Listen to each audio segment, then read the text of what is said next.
welcome to Talking TSM, the Game House's talk show about TSM's LCS team. I'm Robert Haynes, your host and your guide into the world of TSM's LCS team. And with me recording, this means that we finally have news. We finally have news. It's like, I don't know. It's like this day that we thought would never come has finally arrived. And, you know, I think there are going to be some people who are really pumped. And then I think there are going to be some other people who are a little less excited. And my goal is to kind of just talk us through it all. Right? And really break it down from what I can see. I am recording this about a half hour, 45 minutes after the announcement has been made. I was able to get a couple pieces out really quickly and then, got to work on getting, quick graphics and everything set up. I just want to be able to get this out because I want to be able to talk about it. And you guys can see I got my TSM beanie and I brought out the jersey for this one. I'm personally very, very excited about this. And I'm very intrigued by the direction that this team is taking. And I guess with that, let's delay no longer. TSM's new faces. For those of you who may not notice or who may not recognize them, on the left is our new mid laner, Kaido. I believe that was the pronunciation that they used, was Kaido. And then on the right is Shenyi. Shenyi is the way that Chawi pronounced it. So we got Kaido and Shenyi as our new mid and support, filling out our entire roster of Huni, Spica, Kaido, Tactical, and Shenyi. And I couldn't be more excited personally. There were a lot of rumors out there. There was Cream and Care and, even some LCK options and worries that Jensen, since he got released yesterday, maybe TSM was going to sign him. I'd even been told by one source that they were considering two young LDL/LPL mid laners at one point, in terms of not just like two like overall, but like having two players on their roster. But it seems like they're very confident about what they have picked up here, and I'm really excited to kind of just walk you all through what I have found and what I have researched. And so we're gonna start with Kaido, our new mid laner, because I think that was the one everybody was kind of speculating. Shenyi, it sounds like he was very much a person that was like kind of known. It seems like they were enamored with Shenyi from day one, and I'm pretty excited about this kid, to be honest with you. But that's neither here nor there. I am going to see real quickly, have they updated the contracts for this team yet? Okay. Nobody knows the contract dates currently. But, we'll deal with that. So, anyways, Kaido comes from TT Young, also known as Thunder Talk Gaming Young.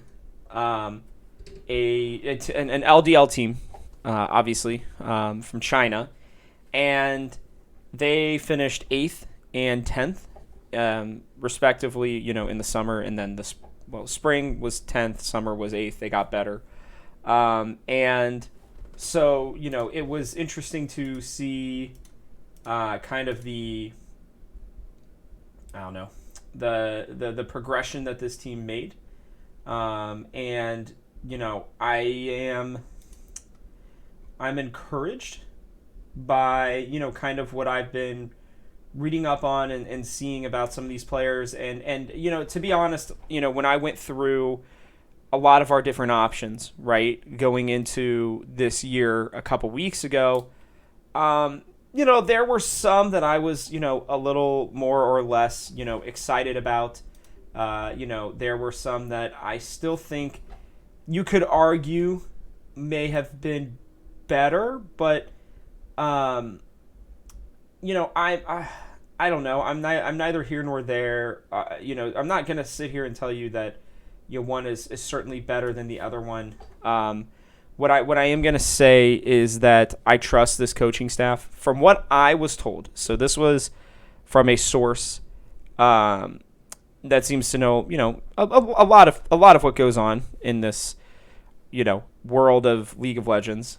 Apparently, as soon as Bjergsen said, hey, like, I'm not going to be able to, come play for you anymore, Parth apparently got on a plane and went straight to the east. I don't know if he went to Korea or to China, probably both.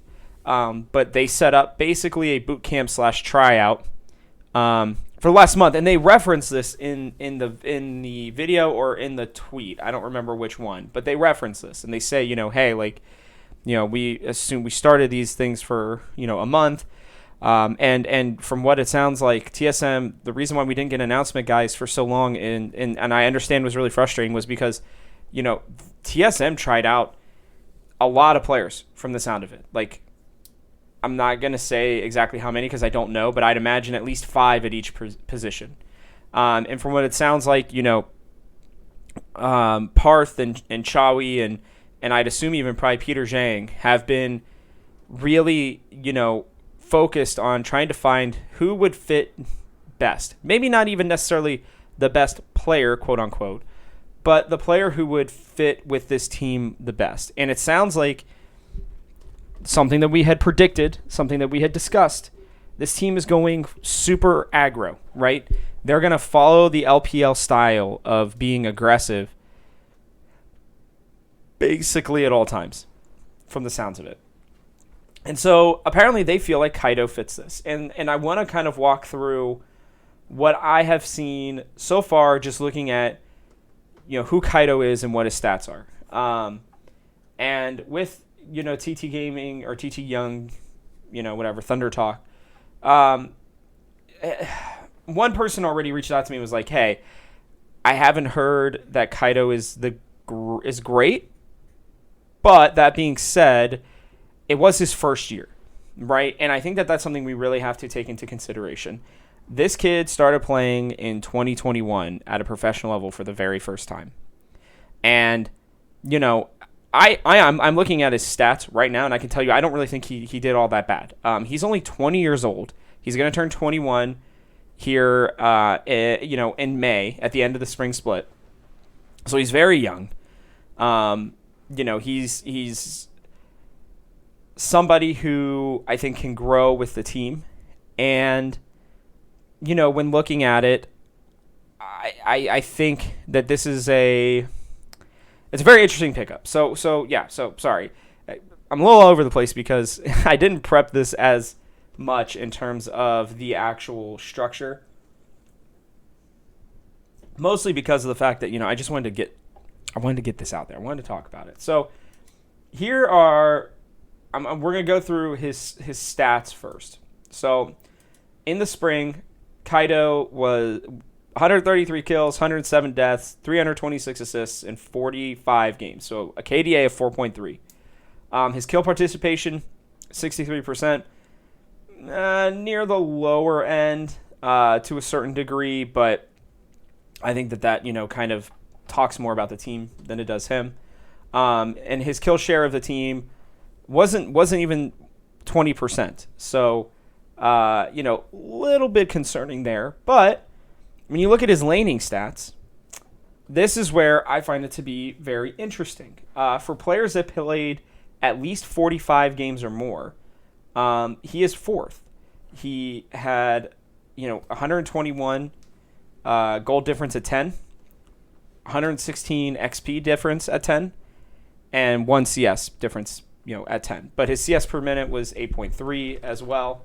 And the most concerning stat for me overall was his damage per minute, which was pretty low. 439, whereas the best LDL player was 655. So, I'm not gonna say that that's overly concerning. It feels like he was playing a role, more so than being given an opportunity to carry at times. And for some people, I'm sure that would be really concerning, and I would absolutely understand that. I feel like that makes a lot of sense to me, and I could get behind that argument. But I think one of the things that stands out to me is, while he had 107 deaths, his death percentage for his team was only 17.6%. So it felt like Kaido played very safely, in the LDL, which I think is I don't think that that's a bad thing necessarily. Now, when you watch that and then you look at his growth into the summer, which is where it is important, guys.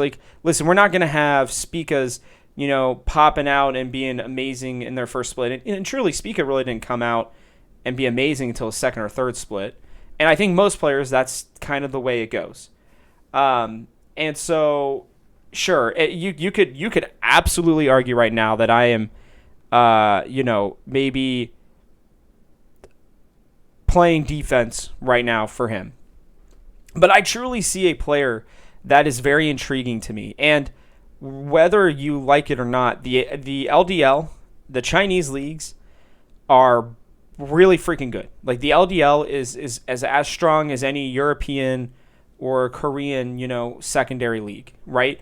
And this is, this is where everybody cuts their teeth. And so what I wanted to look for between the spring and the summer was improvement. And I can tell you right now, there was improvement. For starters, Kaido finished second in the LDL in kills. Okay? He jumped from, kind of being middle of the road to finishing second. And the only person who beat him out in terms of kills was 0909 from EDG's Youth Academy team, and he played 4 more games. All right? And only finished with 12 more kills. So, in terms of, in terms of that, I think that is a positive thing. I'm going to check my math here on this. 0.9. So, yeah, from the looks of it, barely, but still, Kaido was actually number 1 in average kills per game. Okay? So, while, yes, I know it's not all about kills and deaths, this kid clearly went from being a little bit more passive to being way more involved. And you're going to see this as I read through these stats more. 90 deaths. Okay? You would think, that sounds like a lot. Oh my God, that seems like it's a problem. No, he's kind of in the 8th, 9th spot, behind a lot of people who played a lot more games. His assists were, average, 233. His KDA, 4.2. But I think that some of the things that start to stand out to me are his kill participation, right? We talked about this with him.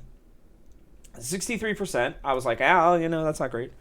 Jumps all the way up to 69%. Nice percent. Okay? Almost 70%. That's what we like to see. 70% is what I expect for a mid laner. Right around there. Okay? When you look at a lot of LCS mid laners, the best ones, unless if they're just solo kill gods, right, are in that realm of 70%. But one of the biggest jumps that this kid has is his kill share, right? So the amount of kills that he's getting for his team, like we said, less than 1/5 of the team, which means that he was potentially getting carried. And I need to explain how important this is. The reason that percentage is important, right, is if you split it between 5 players, then 20% is what is a fifth of what the kill share should be, right? The biggest issue with that is that there's a role called support where they don't get a lot of kills. And I'm sitting there and I'm like, oh man, that's pretty concerning. But then, in this very next season, in this very next split, Kaido goes from 18% to 26%, meaning that he is getting a fourth of his team's kills. That's very good. That means that he went from kind of getting carried to being the carry. Oh, and by the way, not only was he able to do all of this, you would think, oh, that means he's being more aggressive. He's dying more, right? We talked about the deaths. His death share goes down from 18. Wait, I want to make sure I get this right. From, about 18%, 17.6 to 15.7%. Okay, almost 2 points down. So he is like a net increase of 10% in terms of his impact on the game. Not just that, he increased his CS per minute from 8.3 to 8.7, which was one of the top in the league, top 3 in the league. His damage per minute went up by 50, okay, which firmly, moved him up. It's still not great, I'm going to be honest with you, but we saw with Power of Evil that doesn't matter necessarily, depending on the role you're supposed to be playing. His team's damage percentage, which was not great, as we talked about, 21%, went up to 25%. And I think, let me make sure I have this right. Yeah, his estimated gold per minute went from 266 to 284, okay, which is third in the LDL. And, one of the people who beat him out was somebody who played 18 games on some of these statistics. Now, they don't have, this is from Oracle's Elixir, they don't have his gold per minute and everything yet in there from the summer. But what I see is a young player who got better, right? Who started to figure himself out. And generally, like we just talked about, third split in pro scene is generally your best one. Now, obviously he's going from an academy type scene to the pro level. But Kaido made progress. He got better, and in my opinion, he got significantly better. He was getting more kills. He was being more aggressive without dying more. And if that's not enough to convince you that this kid could be very good, then I want to walk you through the champions that he has played. In his very short career, now, to be fair, 83 games, which the LDL plays a lot of games, which is another reason why this is such a tough league, right? You can't just play 36 games or whatever and be good, right? They play double the amount of games that we do in 1 year. He played 23 different champions. One of our biggest complaints last year about Power of Evil was the fact that he did not play enough champions. Okay? I mean, I'm going to walk you through the whole year. So there's 5, 6, 7.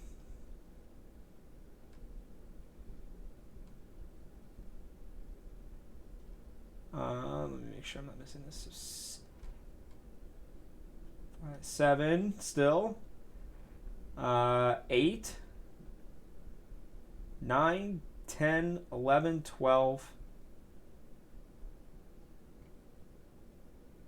12. Power of Evil played 12 champions. This kid almost doubled him in terms of his champion pool. And listen to this.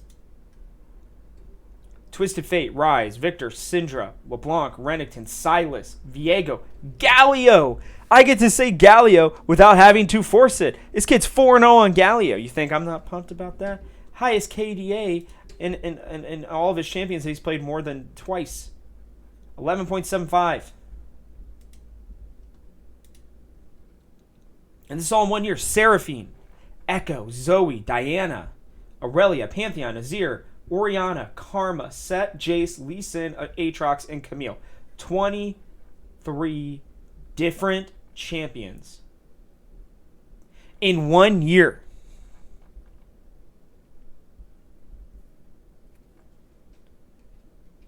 Guys, this is exciting. This guy knows how to play Twisted Fate. We couldn't have even dreamt of a good Twisted Fate player. 10-5, 8.95 KDA, almost a 9 KDA on Twisted Fate, guys. His Rise could use some work, but still has almost a 4 KDA. Went 4-8. His Victor, 6-1.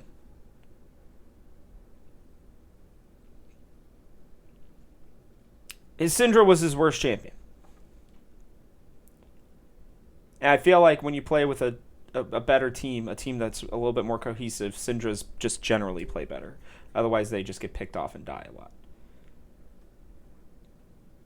I mean, guys, this is an exciting signing. I know it's not Kareem, right? I know it's maybe not the mid laner that you were mentally hoping for. Get over it. They've got a young, exciting player.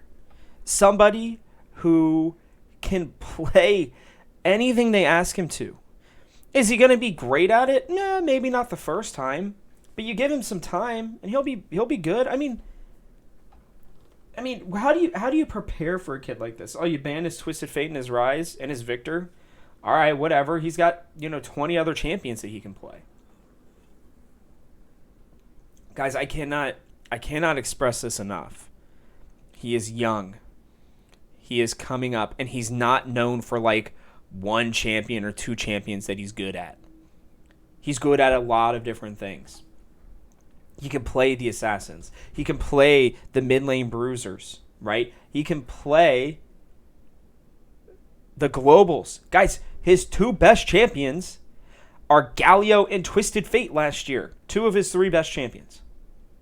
This kid played around the map for his team. Listen, again, to some of these champions. They're not high kill champions. Twisted Fate, Galio, Seraphine, Karma, Set. And then he played the assassin-y, type champions that we want. The LeBlancs, the Viegos, the Echoes. The kid even plays Zoe. We haven't seen a Zoe in 2 years. Now, I'm not going to sit here and tell you he was going to be the next great LPL mid laner. He might have been stuck in the LDL another year, guys. LDL's tough. Okay? And I get it. Like, our team wants to perform well at Worlds. Sometimes, all players need is a change of scenery. Right? And a confidence booster. And imagine if this kid comes in here and finishes top 3 in the mid lane. Right? He starts getting his confidence up. Oh, I can play anything. What do you want me to do? Oh, you're going to play that? Cool, I'll counter you with this. Oh, my team needs me to play Twisted Fate and get around the map, get Huni ahead, get Tactical ahead. Cool, I can do that. Oh, you guys want me to roam around with our mid laner? Yeah, I can, or with our jungler? Yeah, I can do that. You guys want me to invade? I'm willing to sacrifice myself to make the team better. Cool, yeah, I can do that too. Oh, you want me to win my lane? I was doing that in the LDL. I was doing that against guys who are moving up to the LPL, arguably the best league in the world.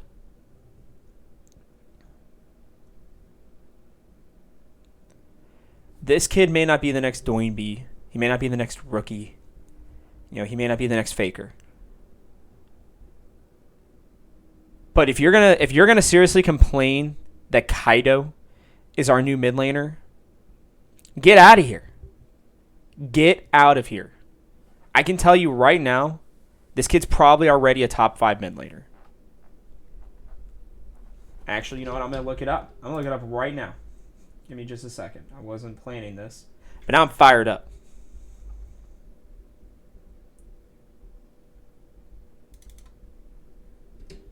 All right, guys. Here are the mid laners that he will be playing against next year. Abidage's good. Blaze Olive's good. Bjergsen's good. Cool. Blue. Fudge. Yeah, you know, he needs... We'll figure him out. Jojo Pion. Yeah, he's solid. We'll see what he becomes, but he's also coming up in his first year. Palafox. Power of Evil. Takui. Solid. I think he's going to surprise some kids. And then we got Kaido. I think right now you could comfortably say he is better than Blue, Fudge, Palafox, Power of Evil, and probably Takui. I put him at 5. You could maybe say he's better than JoJo. We'll see. I doubt it. I think JoJo's really good. I'm not going to take anything away from him. We'll see what Abadage becomes.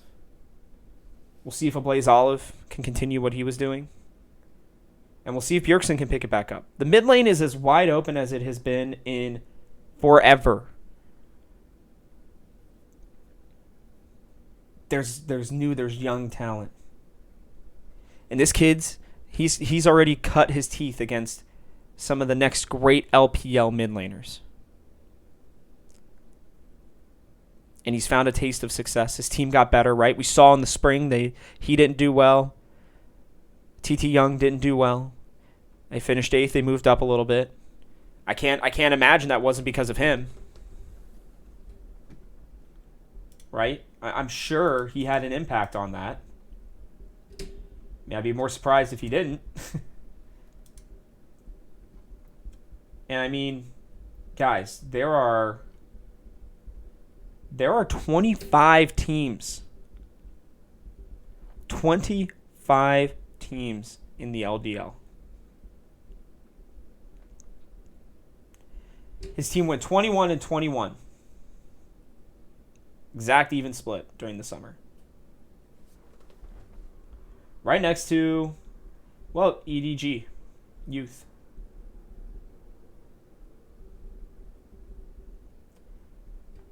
I'm not going to sit here and tell you that he's the best one that they could have gotten.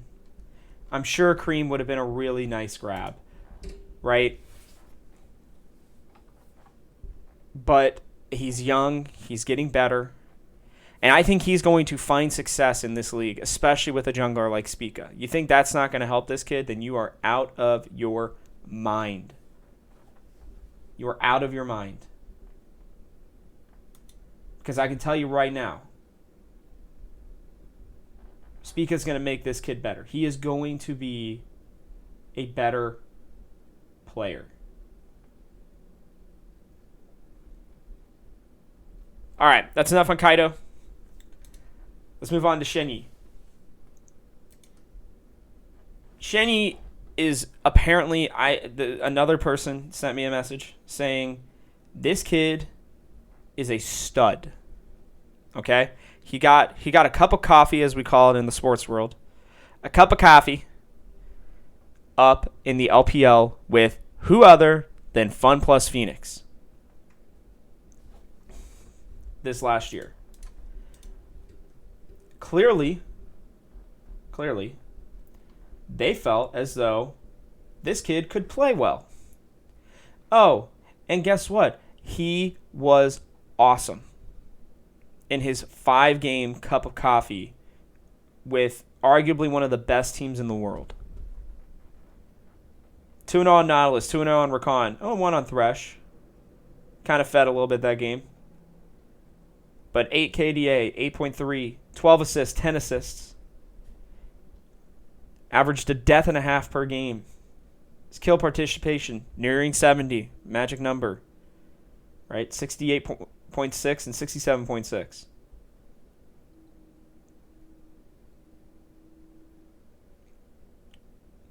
This kid plays a lot of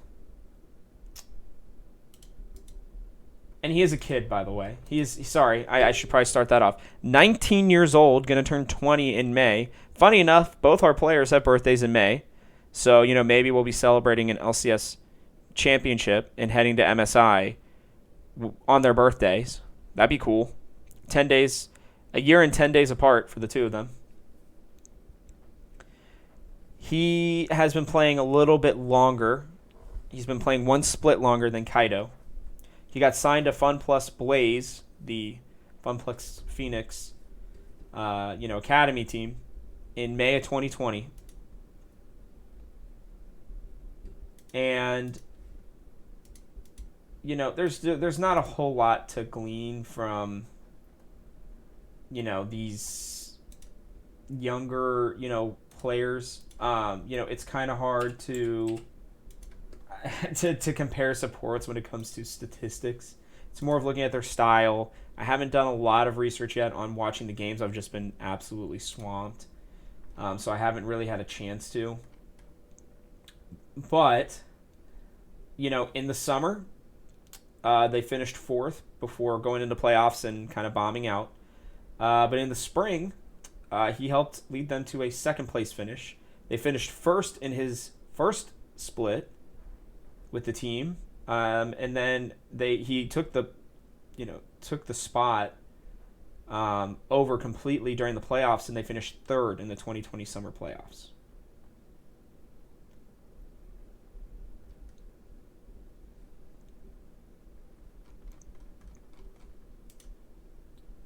He, statistically, 277 assists in 27 games played, meaning he's averaging about 10 assists per game. I don't know. You can tell me that seems pretty good. His kill participation in the summer, 72%. That's pretty good.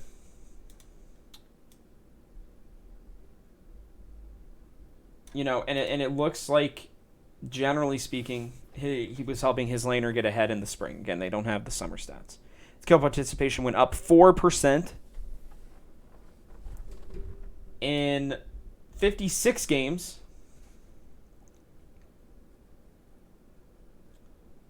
He was averaging 12 assists for 706 assists during the spring. So you combine that, and this kid almost had 300. He was, 1,000 assists. Almost 1,000 assists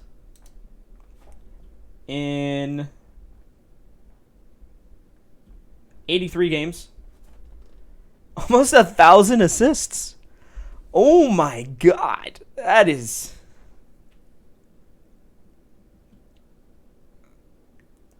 crazy. I mean, this kid's basically averaging somewhere between 10 and 12 assists, right around like 11 and a half assists per game.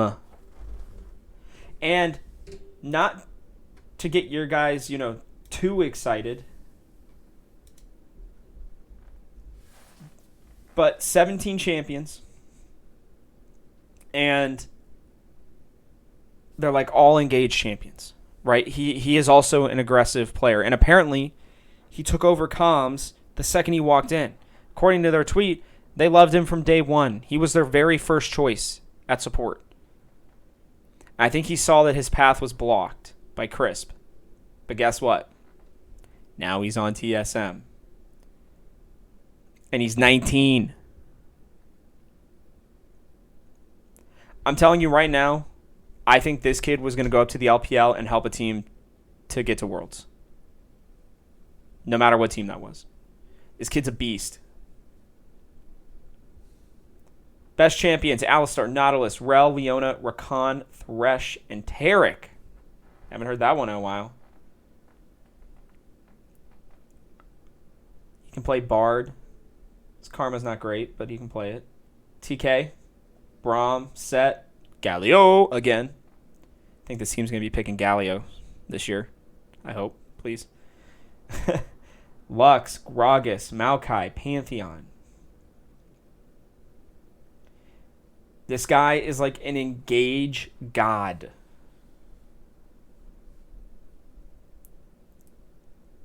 You can't ban him out either.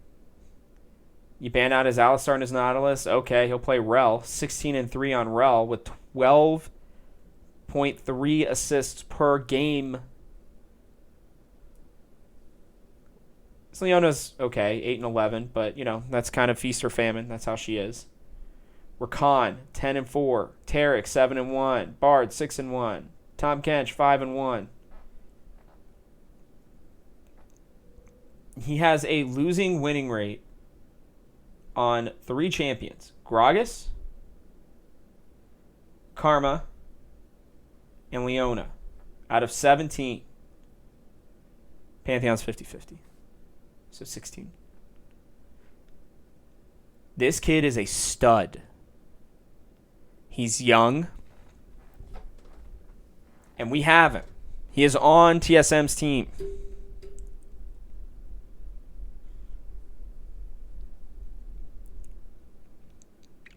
This team's going to be aggressive. They're going to be fun to watch. Now, we're going to dive into that here in a minute. But I'm going to just talk to you guys right now.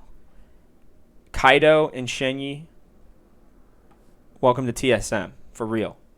I think you all are going to be real surprised by some of these players. And Kaido's the one that I think everybody was worried about. That's why I spent a lot more time on him. Shenyi, I'm not really worried about. It seems like this kid is going to just absolutely blow the doors off when it comes to his playing ability. And I think Tactical is going to love him because that lane is going to be aggressive as hell. They are going to be, smash mouth League of Legends. In your face, attack, attack, attack.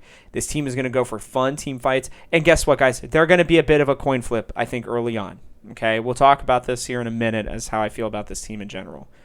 But, man, I can tell you this much. We're never going to have another boring game where we take out 9 towers and lose because we can't engage or do something.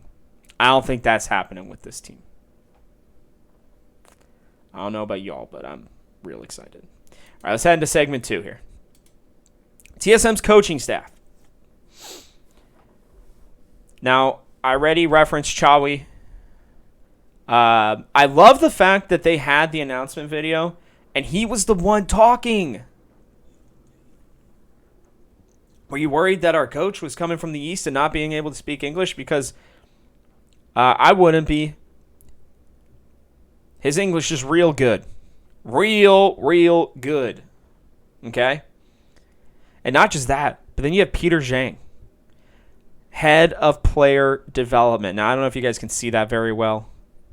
Sorry about that. I'll read what these are. Apologies. But, yeah. So, again, we talked about Chawi a while back, right? We said, he is, he's got a lot of experience at Worlds, at international competition specifically, right? Apparently, I didn't know this, but apparently he was the only coach on Hong Kong Academy, or Hong Kong Attitude. This guy, I think he's about my age. This guy was the scouting coach, the assistant coach, the positional coach, the head coach, the drafting coach, everything for that team. And they still were able to make it to Worlds. So he knows how every position kind of is run within his own coaching staff. I love that. I'm going to get back to Peter Zhang because I think he is the glue to this team. Kays stays on as the LCS strategic coach and head scout. Okay? Meaning that he is looking around. He's going to be getting these guys scouting reports. He's also going to be, I'm sure, looking for talent. So I love that. And, Kays, I think, was a pretty integral part to our successes for last year. He's going to know, the guys. He's going to know how to help this team perform well. And, I think he's going to be able to have a lot more fun with this team. Now, somebody had told me that apparently Kays was considering going out. Like, he wasn't too sure about this plan. But it would seem as though they convinced him. And, I think some of these players are again, going to surprise. And I think he's going to be able to have a lot of fun, crafting up some strategies for this team. Hatham fellow Miami University alumni. Go Redhawks. Love and honor. From the Miami University League of Legends squad. I think in his second or third year of coaching now for TSM. Head of data science and analytics. So he's breaking it down, right? He's the one looking at all the stats. He's looking at all of the small item differences and every movement, and helping to build out and make this team better. I don't know if you guys are seeing a theme here, but it's growth, it's analytics, it's analytical based play. I think Hatham's going to be a big driver for that. And you may not see him as much in the front eye, but I'm sure he'll be doing his thing. And then I think it's Gunaso. Sorry, probably butchering that. But he moves up from the TSM amateur to be what it seems like the head coach of the academy squad. Which I have a couple questions about that, so we're going to do that real quickly. I worry that they're not going to have an amateur team now, but I hope that I'm wrong. I think amateur is really important. I really hope they bring back Donbray specifically, although Shenyi kind of makes it so that Donbray is kind of unnecessary. As much as I love that kid, I think if TSM can keep Shenyi here for his career, they're going to be very happy about that. But I like our academy squad. We'll go over that in a future video. But let's see if I can do this off the top of my head. Viper, Hyper, Takeover, Instinct, and Yurson. I think that's a pretty baller squad there. I think people are going to be real surprised. I think Instinct is a beast. Big time. Big time. And also, Viper being on the squad pretty much, to me, says that they have full confidence in Huni this year compared to last year. I think that'll probably help him a little bit, make him feel a little bit better, right? But, yeah, I mean, we look at this coaching staff, and I'm very impressed. I think Gunaso is apparently he's good enough to have earned his way up to academy. And what that means is that Peter Zhang will not be running the academy team as the head coach this year, at least from the way this looks. Head of player development. Now, we talked with Cody-san about Peter Zhang, and he talked about the fact that Peter was so encouraging, right? And he was great, and he brought out the best of his players. And while I know his time as the head coach didn't work, and maybe that's just because that's not what he is best at. He's not maybe as great of a head coach as he is a developmental coach. And I think that we talked about this. I think Peter Zhang is the glue to this team. And it's why I wanted him to be the head coach. But now I see, Chawi's going to be able to, I think, have that player mindset, that ability to help make this team operate well on the Rift. And I think Peter's going to be able to, work with each player individually, not just on their mechanics, but also their mental, right? Everybody loves him. I mean, he's such a glue guy, right? He is such a person that when I say glue guy, I mean, like, he literally holds teams together. And I can guarantee you this much. Spica was involved with this team, right? And building this team out. He said so himself. And, I fully believe that when it came to deciding on all of this, that Spica was involved. And you can tell that this team is built for the long haul as much as it is for the short term. And I love that. I love that about this team. And it's going to be interesting to see whether or not Spica ends up signing a contract, an extension. Because, he's going to be probably one of the most sought-after free agents. And TSM's not going to want to allow him to just walk out. And they're clearly building this team for him. They said specifically, Spica, he can speak Mandarin, he can speak English, obviously. And he is going to, be the one who can communicate with everybody to help plan everything out. Now, I don't know if Tactical and Hooney know basic Mandarin or not. It sounds like they probably do. I think this team's going to be using a lot of Mandarin when it comes to their planning and the way they play. And what has Spica said? We've talked about this. He wants Chinese, wants to be able to play in the LPL. But it looks like TSM are bringing the LPL to him. We'll dive into it a little bit more later, but I think Peter Zhang, like 99% sure, can also speak Mandarin. Chawi definitely can. Right? I'm sure they'll do most of their meetings with Kays and Hatham, in English. Or Kays is going to be learning, and Hatham's going to be learning Mandarin. I'm sure they're already starting on it. But guys, like, this team is built around an identity, around Spica. And Peter Zhang is that glue. And if you don't think that Spica said, hey, I want Peter Zhang, I loved him as a coach, I think you're crazy. Because Peter has coached, Spica and Tactical at this point. And I don't know if he ever coached Hooney in his career. I don't think so. He might have. He might have with Echo Fox, actually, now that I think about it. I'd have to check on that. But regardless, this coaching staff is very intriguing to me. I'm excited to see what Chawi can bring. And I'm most excited to see what Peter Zhang brings. Because I can tell you right now, Peter is going to be a part of this team in a very serious way. We'll start to see it once TSM Legends start coming out. It's going to be fun, guys. This coaching staff is going to be very interesting. I think they might bring some things that a lot of people weren't expecting. All right, we're bumping up on an hour here already, but I think there's a little bit more that we really need to dive into here. And we're going to go into this third segment right now. Taking it all in, okay? We got to take a deep breath and let it out. We're not going to overreact. We're not going to underreact. We want to kind of keep it in the middle here. Okay? We wanted to know the team. Now we know the team. And here is the screaming factor to me. They are going young. They are going young, to say the least. Okay?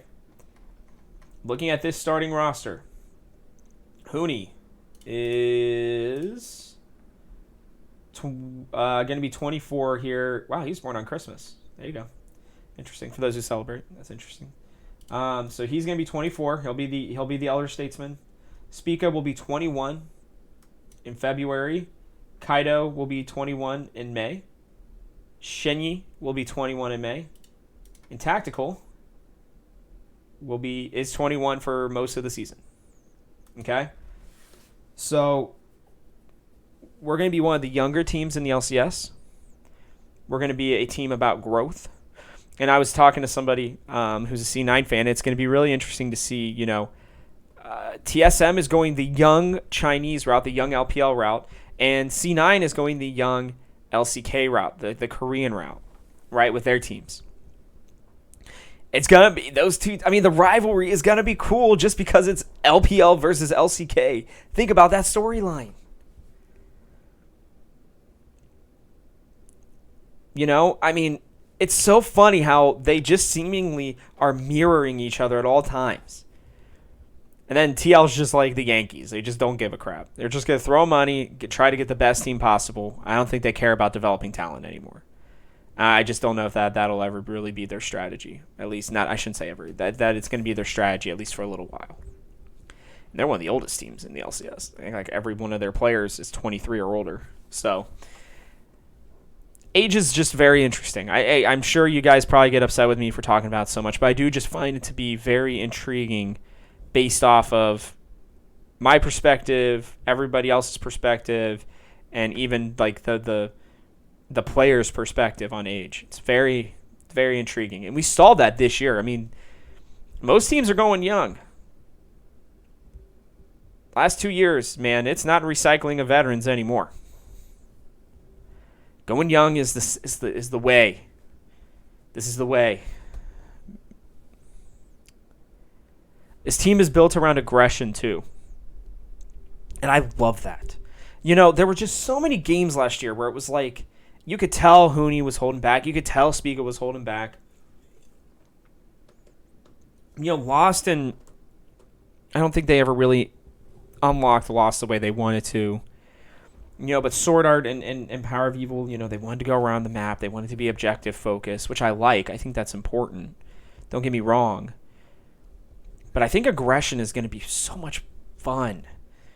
It's going to put teams on their heels, right? I mean, we've seen it. The more aggressive team in League of Legends generally is the one that wins nowadays. It's not the sit back and wait for 25 minutes and hope that your team wins.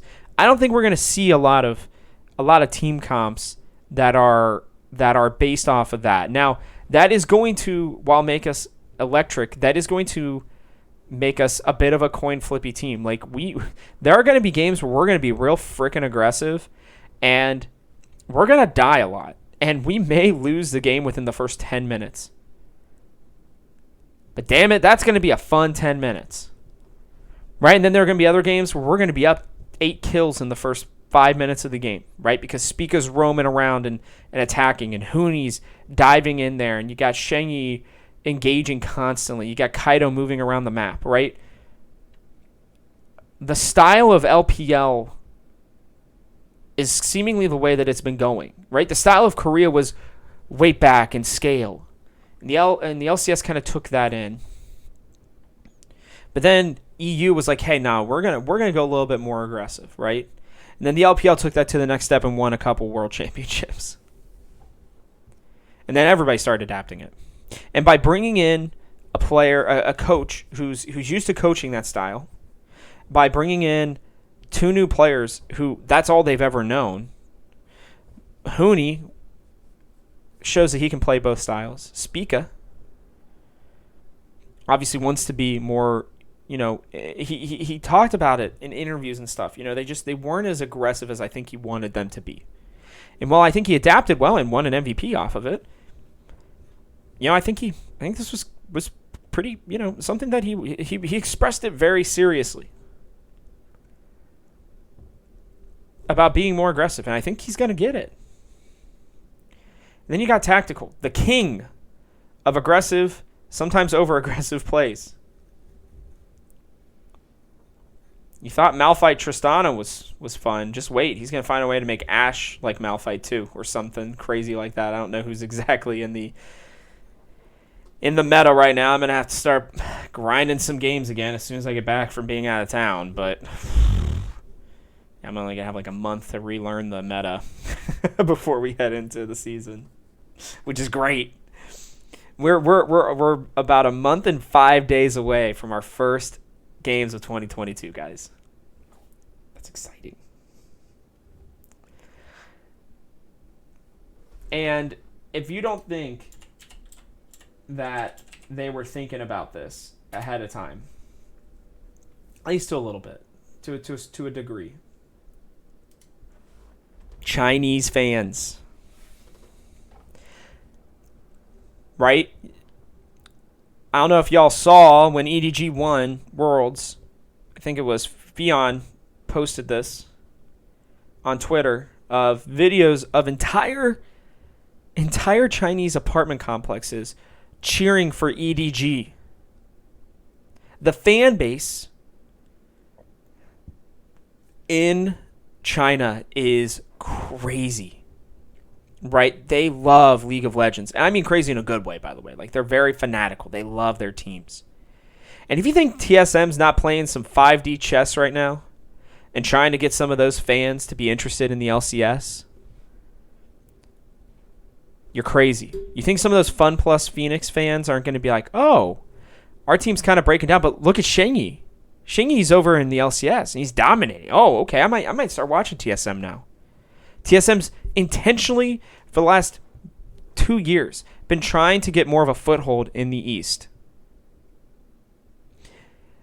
If you don't think that this team seriously thought about the fact that, hey, we can bring in Chinese fans, to build up our brand, to be TSM again. If you don't think that they're going to go, hopefully, to Worlds this year and have Chinese fans coming over and cheering for them as well, you're absolutely crazy. You're out of your mind wrong.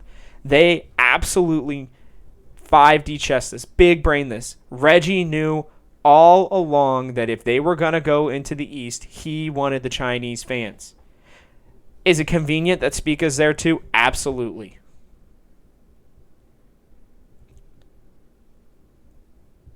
But if people try to claim that, oh, this TSM team's a little boring, they may not bring in any fans, blah, blah, blah, you're wrong. Chinese fans will watch these games.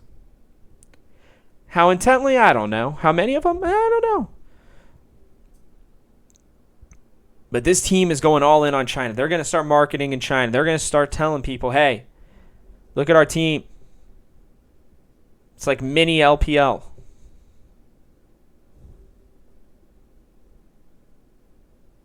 I'm just telling you guys. I'm letting you know now. This was a known thing. They were absolutely thinking of this when they did this. Oh, and I'd like to point out too, I'm looking at the contract stuff. Tactical is signed through 2023. So if you think they weren't thinking about the future here, they were. They absolutely were. And I love that. I freaking love it. Sure, would I have loved NA talent? I'm not going to deny that I would have. But we get that in Spica and Tactical. There are young mid laners or young top laners on their way up for NA. There will be options. Okay? Shenyi's not going anywhere, and neither's Kaido. Kaido's maybe the only one I'd be like, well, we'll see. You know, if he doesn't play well, then maybe they'd consider moving him. But guys, I mean, they're committed to these two young men for a while. More than likely, I'm guessing we're going to see 2023 or 2024 contracts from them. I'm guessing either at least 2 years, could be 3. Wouldn't it surprise me to see a Spica extension at some point here too? They're going to build out this roster. Okay? And they're doing it for the future. Because guess what? You're not going to have another import slot. Think about that. And it's not like you're signing a free agent, you know, from Europe or, you know, an older player who's maybe going to be here for a year or two. They're grabbing young, developmental type players, and they're in it for the long haul. All right, here are my current expectations for this team. Now, when I look at the rest of the LCS, listen, I mean, it's this year is going to be, I don't know, interesting, to say the least.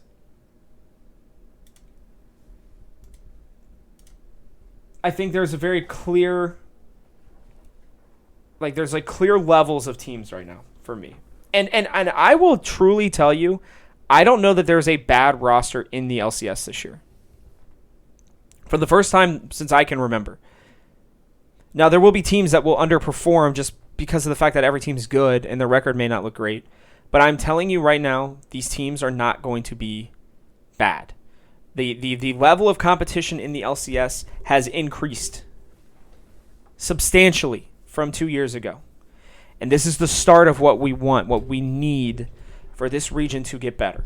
100 Thieves are going to be good again. And I can tell you this much, if Someday doesn't perform, Tenacity is going to come in and be an absolute beast. Okay? So I'm looking at them for top 3. Cloud9 is a massive coin flip. We don't really know yet. Okay? I mean, Berserker is a maybe. Winsome is, I think, out of every player in the LCS, Winsome is just the least known player. I don't know that we really know who he is or what he's going to be. And this Fudge experiment in the mid lane with Summit in the top lane, I mean, they're committing. I think Fudge it's not going to be a Bwipo situation where they needed it. and he's going to do it for a little bit. I think Summit's staying. It's going to be interesting there. Right? CLG went young. They look better. I don't know if they're going to be great. I would very much argue that our team is a lot better than theirs right now. Doesn't mean that they can't be better. But, I mean, Jenkins contracts, Palafox, Luger, and Poom, I would say that this is still probably the worst team in the LCS right now, but we'll see. I think we're better than them. I think we're better than Dignitas, Fake God, River, Neo, Biofrost, and I believe Baloo is still at least rumored to be their mid laner. We'll see. We don't know for sure. Hasn't been announced yet, but at least that's the rumor right now. I think we're better than them as much as we love Bio. Evil Geniuses, question marks around them. But Impact's going to be good again. You got to know that Inspired's going to be real good. Jojo Pyun, Danny, and Vulcan. Those three are going to be real interesting to say the least. FlyQuest, I have my questions. But I like the Takui pickup. I really like their bot lane. And Johnson and Aframu. Kumo and Jose Deodo, though, scare me a little bit for them. We'll have to see. But I think we're better than them. Golden Guardians, man, if they had gotten a better jungler, I think this team would have been real, jungler and probably support. Blaze Olive and Licorice are going to be fun to watch, that's for sure. But I think we're probably better than that team as well. Immortals were definitely better. Immortals reminds me a little bit of CLG, but better. From last year. I think, Revenge, Xerxes, PoE, Wild Turtle, and Destiny, I think by the end of the season we can take them. So right now we're what? We're better than at least CLG, Dignitas, FlyQuest, Golden Guardians, and Immortals. That puts us in top 5. Then you got Team Liquid, who they're going to be the ones to beat, guys. We all knew it going in. Going against Bjergsen. So, my expectations are, finishing top 5, making playoffs in spring, I think is going to be important. We need to temper expectations to a certain degree, guys. Like, if you really, truly think, I'm bringing my face in for this one. If you really, truly think that this team's going to go to MSI in their very first split, I think you are absolutely out of your mind. They're going to use lock-in, and they're going to use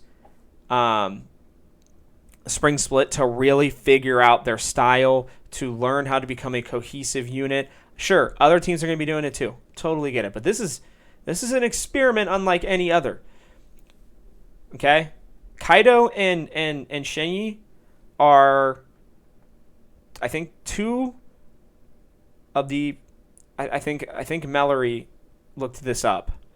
They are the second and third players ever to come from China to the LCS, I believe. Okay? That's crazy. That's a lot of pressure. That's a lot. There's a lot of unknown there. But yeah, I mean, this team, they're going to get better. But if you expect MSI, hell, they might even miss playoffs in this first split, guys. They might. That might happen. And if they do, as long as they got better, as long as there's holes that can be filled, then I think we're okay. It's summer. Now that the records don't carry over either. So TSM, it doesn't, spring just does not matter, guys. And I don't expect them to go to MSI. If they find a way to go to MSI already, then holy God, we got an incredible team. I mean, that would be mind-blowingly incredible, but truly unexpected.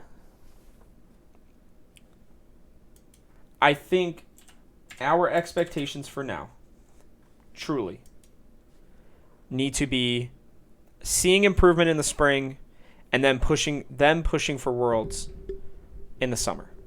A little bit like last year's. But this year's a lot less known. And I like that. Sure, I'm a little scared. We all are. We don't know what Kaido's going to be.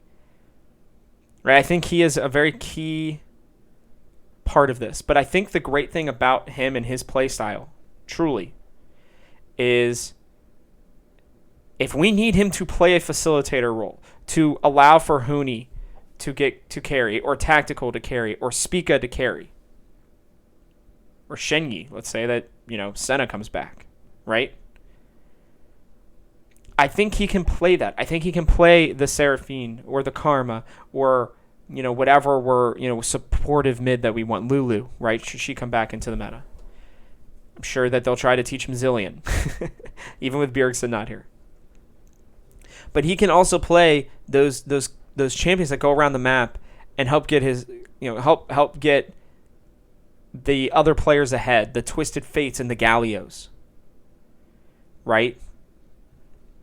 If we need him to just hold it down mid while the rest of the team does their thing, throw him on a Victor. Throw him on a Rise. This team is exciting. They're so new. We just don't know enough about them for sure. And if that doesn't get you excited at the possibilities, because, the potential for this team is through the roof. They could be the best team in the LCS if Kaido really comes into his own. Right? Tactical's probably a top 3 at his role. At least top 5. Shinji could end up being top 2 or 3 at his role. Spica is clearly top 2 or 3. Huni is probably top 2 or 3. We didn't say that last year. Right? We knew what Power of Evil was. We knew, he's maybe top 3 at his best. At his worst, he's 5. I think Kaido could be top 2. Or he could be bottom 2. We just don't know yet. And I love that. I think that it's going to be frustrating at times. It's going to be exciting. And I can guarantee you this much. This team is going to be aggressive, and their games are going to be fun to watch. And if they aren't, then that's Coach Chawi's fault, or somebody's fault. The coaching staff's fault. Because these kids want to be aggressive. They want to be active. And I think TSM, listen guys, it may not sound like a long time, but holding a scouting combine of that degree for an entire month, they know who these 2 new kids are. And they know what they've got in this team. And I'll write about this, and I'll probably talk about it more, while Kaido is going to be maybe the linchpin for this team, good or bad, they're going to be interesting. And I'm probably more excited for this team than I was for last year's team. It's a new direction for TSM. It's a clear commitment to stepping outside the box, trying something new. And they went to the best region in the world and found 2 of the best players that they could get. Were they the best players there? I don't know. Probably not. But were they the best 2 that they could get? And are both of them going to, I think, have an impact in the LCS? Absolutely. And I think that's all we can ask for. All right, with that, we come to the end. I do want to say, as a reminder, not as a reminder, I haven't told you guys, I'm going to be out of town next week. I was planning on recording should the news come out next week. Since it is not, I am more than likely going to take a week off, but then I will be back starting Monday the 20th for the rest of the year is the plan. Well, it's only a couple weeks. But, I don't plan on taking another very long extended break. I do apologize. I just wanted to wait until the announcement came. Okay? And I know that was like a week and a half longer than we probably anticipated. But I didn't want to record something yet again on the off season and potential options and blah, blah, blah. And kind of repeat myself just to put out another episode. Okay? I wanted to have some fresh, good content for you. And I can tell you by the time I get back, I'm going to have a lot more opinions on where we're at. I'm going to do more research. I'm going to watch some games, really see how I feel about Kaido specifically, and start to get you guys a little bit more on like some comps and some different things that we can watch and talk about. So if you have suggestions for things that you'd like to talk about as well, I will be having guests on. I'm not going to reveal them. I don't think I'll be able to get another TSM member right now. I think they're all over in China. From what it sounds like, I'm sure, Gafford or whatever will have an interview with them. Keep supporting the show and it keeps getting bigger and we'll start getting better guests. I can tell you that much. But yeah, I will be off next week. I'll be in Florida with my family, taking a much needed vacation. But then when I get back, it's going to be holiday season, New Year's, right into the LCS. And I cannot even describe to you all how happy and excited I am for this team now that we know. If you like this show, please take a second to like, subscribe, and comment. Let me know your thoughts about Kaido and Shenyi. What do you think, guys? Are they going to be good? They're going to be great? They're going to be bad? Let me know. What are your takes on them? Make sure you hit the bell icon so you don't miss anything else. We're putting out some good content on this YouTube channel. I can guarantee you that there will be more content than ever before next year on this channel. That's a tease.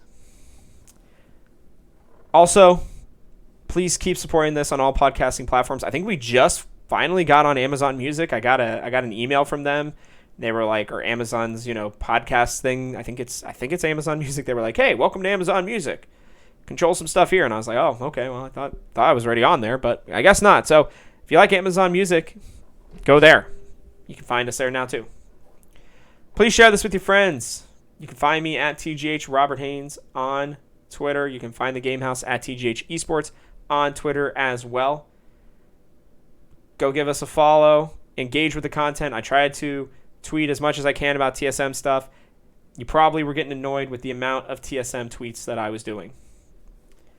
Lastly, head to thegamehouse.com. Check out our TSM page. I've already got the announcements up there for Kaido and for Shenyi. I can pretty much guarantee you in the next couple days I will have a very early power rankings coming out. You may like it or dislike it. Also, fantasy. I'm diving into the world of LCS fantasy. I know the schedule's a little wonky, but I'm going to be on there. I'm going to be coming at you guys with helping you with your drafts. For the Sleeper League. Sadly, it looks like Draft Buff is gone. So we'll be going to the Sleeper League more than likely. And I will be happy to, help you guys out with where I have player ranks. So I'll be putting out over the next week, even while I'm on vacation. I'll be having player rankings, team rankings, all that kind of stuff prepped, ready to go for you all. So head to thegamehouse.com and check that out. And with that, thanks for tuning in. The show normally comes out every Monday, but hey, we got announcements this week, so it's coming out on a Thursday. Taking a week off, like I said. Then I'll be back Monday the 20th. It's still exclusively for your TSM ear holes, too. I'm Robert Haynes, and this has been Talking TSM. Catch you all on the 20th.